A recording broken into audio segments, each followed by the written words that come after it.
No one noticed it at first. The music was loud, people were laughing, and glasses clinked like any other normal night. It was the kind of event where everything felt controlled, predictable. Nothing dangerous, nothing out of place. Until one small moment changed the entire room. At the edge of the crowd, a man stumbled forward. At first, it looked harmless, just another guest who had a little too much to drink. People smiled awkwardly. Some even laughed. No one wanted to make a scene. But then he stepped closer. Too close. The air shifted.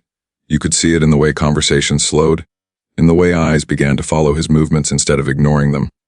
His words were louder now, slurred, careless. Each sentence crossed a boundary, and each step forward erased another layer of comfort. Still, no one intervened. Why would they? Most people assume these situations resolve themselves. Someone apologizes. Someone pulls him away. The night moves on. But this time it didn't. The drunk guest leaned in again, closer than he should have, and that's when the laughter stopped completely. Smiles vanished. A few people exchanged looks, silently asking the same question. Is someone going to do something? Seconds felt longer. The tension was heavy, almost physical. You could sense that the next move, whatever it was, would decide how this night would be remembered. And then the camera catches something different. Not movement, not aggression, not panic. Calm. Standing just a few steps away was a man who hadn't said a word. No raised voice. No dramatic gestures. Just quiet awareness. His posture didn't change, but his presence did. It was Steven Seagal. He didn't rush forward. He didn't threaten anyone. He didn't even look angry. He simply watched. And somehow, that silence was louder than the drunk guest's voice. In that exact moment, everyone felt it, the invisible line that had been crossed, and the unspoken understanding that whatever happened next would not be chaotic. It would be controlled.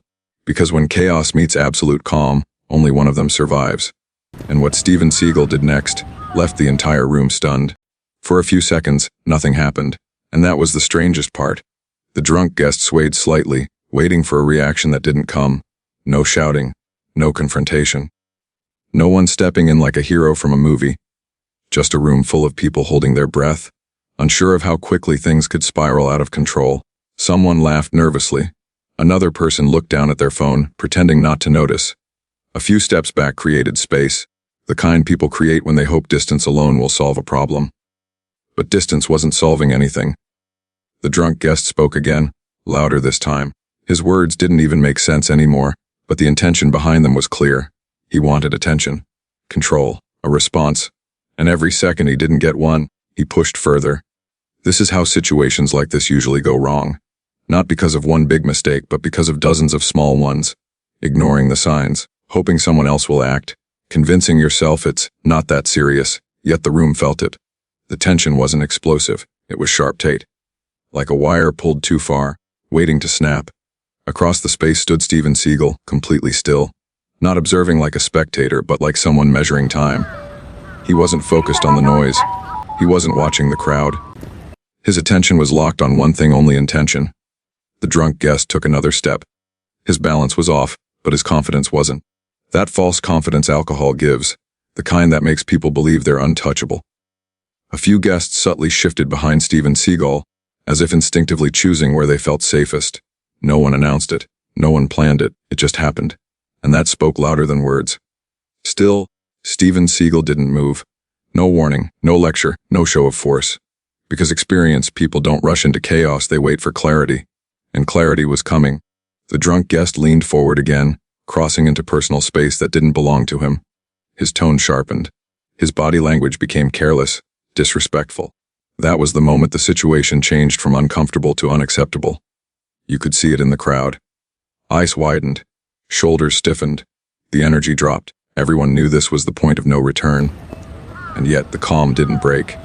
Steven Seagal's posture remained relaxed, almost casual, but something had shifted, a subtle adjustment. A barely noticeable change in stance, not aggressive, prepared. That's when it became clear. This wasn't about anger. This wasn't about ego. This was about control. The drunk guest, unaware of what he was walking into, kept talking. Kept pushing. Kept assuming that volume equals power. But real power doesn't announce itself. It waits, and the room, every single person in it, felt the same unspoken truth. Whatever happened next wouldn't be loud. It wouldn't be dramatic. But it would be final. Because when someone who understands restraint decides to act, There is no chaos, only consequence. At this point, the room wasn't just uncomfortable. It was alert. Not in a loud way, no shouting, no chaos, but in that quiet, instinctive way humans recognize danger before it fully arrives. Conversations had completely stopped now. Every sound felt sharper. Every movement felt heavier. The drunk guest didn't notice any of it. He laughed at his own words, swaying slightly as if balance didn't matter anymore. Alcohol had erased his awareness, replacing it with false confidence, the kind that convinces someone they're in control even when they're clearly not. He took another step forward. Too close again. This time, someone behind him whispered, "Hey man." But it wasn't firm, it wasn't commanding, it was hesitant. And hesitation feeds people like him. The drunk guest turned halfway, waved his hand dismissively, and kept talking, louder now, sloppier.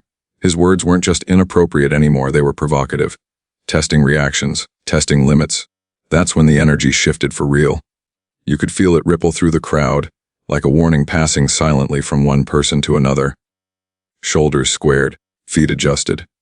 People unconsciously prepared for something they hoped wouldn't happen. But hope doesn't stop escalation. The drunk guest leaned forward again, his voice cutting through the silence. He wasn't yelling, not yet, but his tone carried disrespect. Arrogance. A belief that no one there would stop him, and that belief was his mistake. Because calm does not mean passive. Across the room, the calm presence remained unchanged outwardly. But internally, everything was aligned. Timing, distance, intention. There was no emotion on the surface, no visible anger, just awareness. The drunk guest crossed the invisible boundary one more time, stepping directly into space that was not his to take. That's when the room froze. No one moved, no one spoke. Even the music seemed quieter, as if the night itself was holding its breath. Because this is the moment where most people realize something uncomfortable about themselves. We like to imagine we'd act. We like to believe we'd intervene. But when tension becomes real, when consequences feel possible, most people hesitate. The drunk guest mistook that hesitation for permission. He smiled. A careless, smug smile, the kind that says, "I'm untouchable."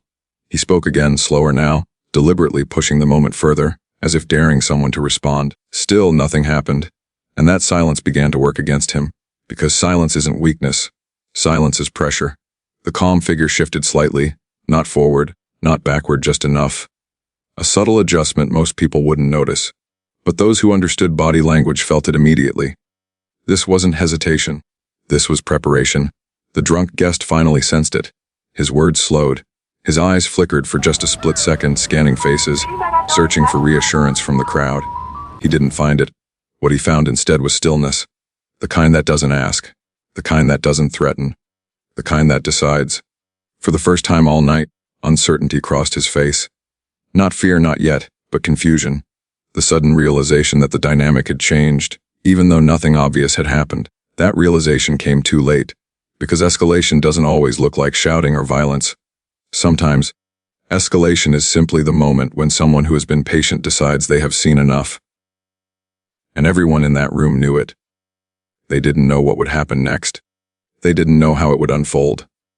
But they knew one thing with absolute certainty.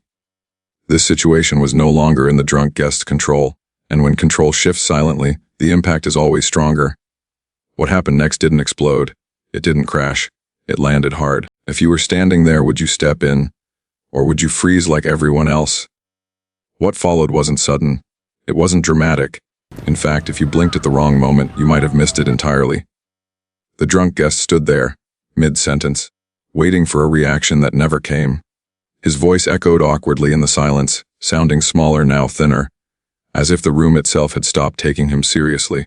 That's when the shift became undeniable, not from the crowd, from him. He felt it first. His shoulders stiffened just slightly, his smile faded, replaced by a puzzled expression, the look of someone realizing the energy in the room no longer supported them. His words trailed off, unfinished, hanging in the air without impact. Across from him stood Steven Seagal, still calm, still silent. But something had changed, not in posture, that remained relaxed, not in expression, still neutral. The change was subtler than that, it was intention. Steven Seagal's attention narrowed, not aggressive, not hostile, focused. Like someone closing a door quietly instead of slamming it. The drunk guest shifted his weight, suddenly unsure where to place his feet. He glanced around, searching for someone to laugh, someone to pull him back into comfort. No one met his eyes. The crowd hadn't moved closer to the tension. They had moved away from it. Without saying a word, people had formed space, a quiet circle of distance, leaving the drunk guest exposed in the center.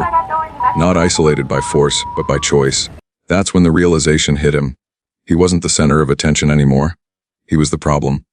Steven Seagal took a single, unhurried step. Not forward, not toward him. Just a shift in alignment, subtle enough to look casual, deliberate enough to be unmistakable. The movement wasn't threatening, it was instructional, a message delivered without words. This ends now. The drunk guest swallowed. His breathing changed, faster, shallower. The confidence alcohol had given him began to crack under the weight of awareness. This is the moment most confrontations explode. When someone tries to regain dominance, when voices rise, when pride refuses to back down.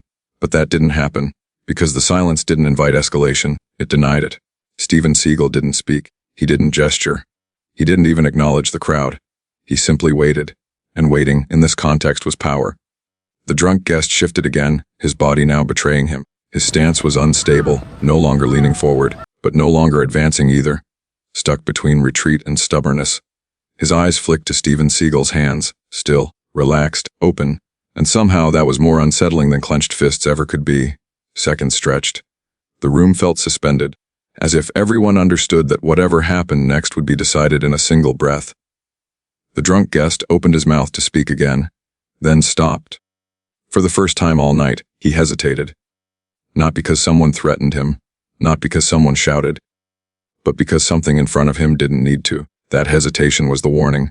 Not loud, not public, final. Steven Seagal made one last, minimal adjustment, a shift so small it barely registered visually, but unmistakable to anyone who understood control. It wasn't an attack, it wasn't a move, it was a decision, and the drunk guest felt it. You could see it in his eyes. The exact second realization replaced arrogance. The moment he understood that if he continued, this situation would no longer be uncomfortable. It would be irreversible. The crowd felt it too. No phones raised, no gasps, just shared awareness. Because when a person who understands restraint reaches their limit, the warning doesn't come as noise, it comes as certainty. And the certainty in that room was clear. This was the last chance to step back. What happened next would not be loud, it would not be chaotic, but it would shock everyone. Nothing exploded. That was the first shock. No shouting, no dramatic lunge, no sudden violence, just a moment quiet, clean, almost easy to miss. The drunk guest shifted his weight again, clearly trying to recover whatever confidence he had lost. He inhaled sharply, opened his mouth, and started to speak. He never finished the sentence. Steven Seagal moved. Not fast, not slow. Efficient. One controlled motion, precise and minimal, broke the tension like a switch being flipped. No wasted energy, no unnecessary force. Just enough to end the situation completely. The drunk guest froze. His body reacted before his mind could catch up. Balance gone. Words gone.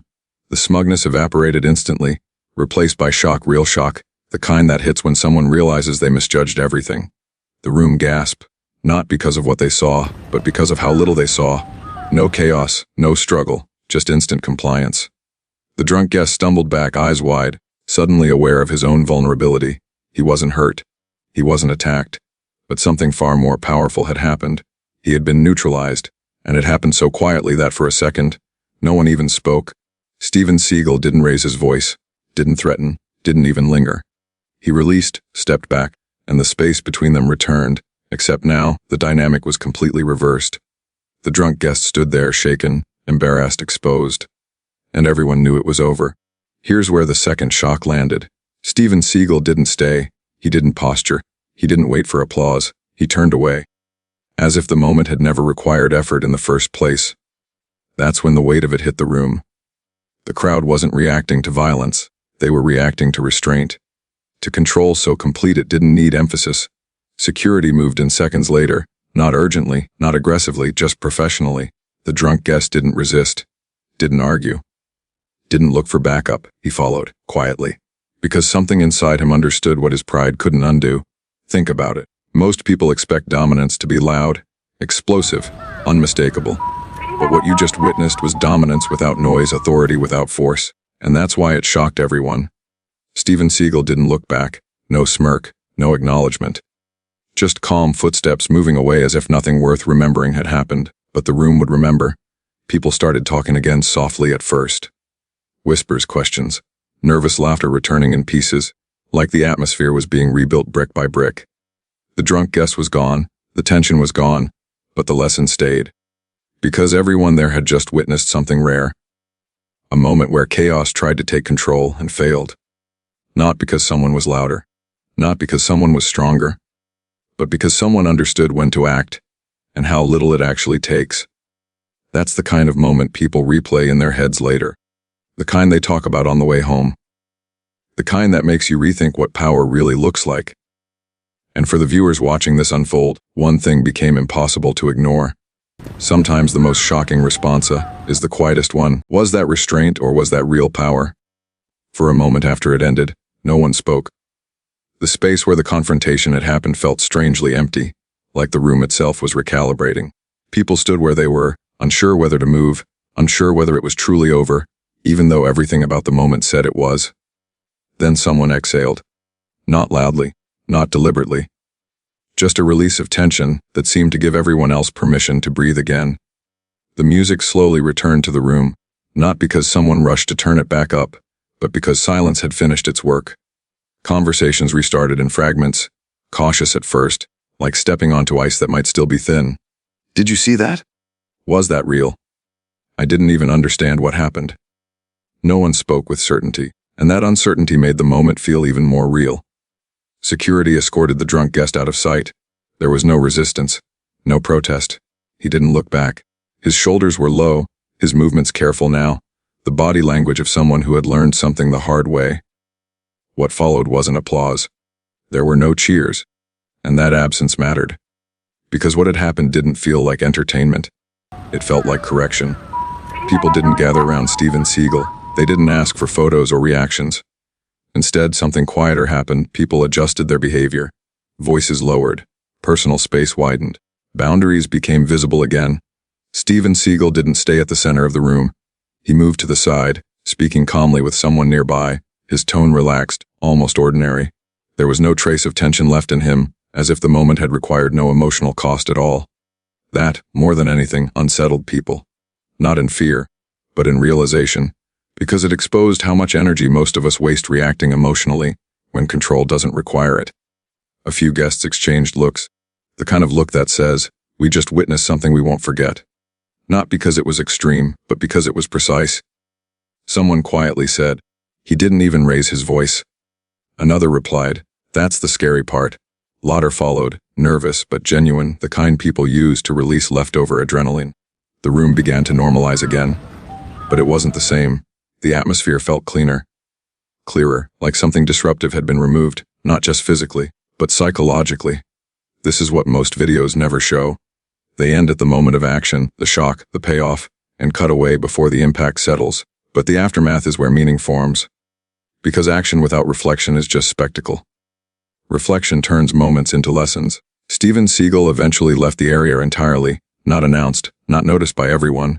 There was no dramatic exit, just quiet footsteps blending into the background of a night that continued without incident. Yet people kept talking about him, not in excitement, in understanding. They spoke about how fast it ended, how little force it took, how calm he stayed.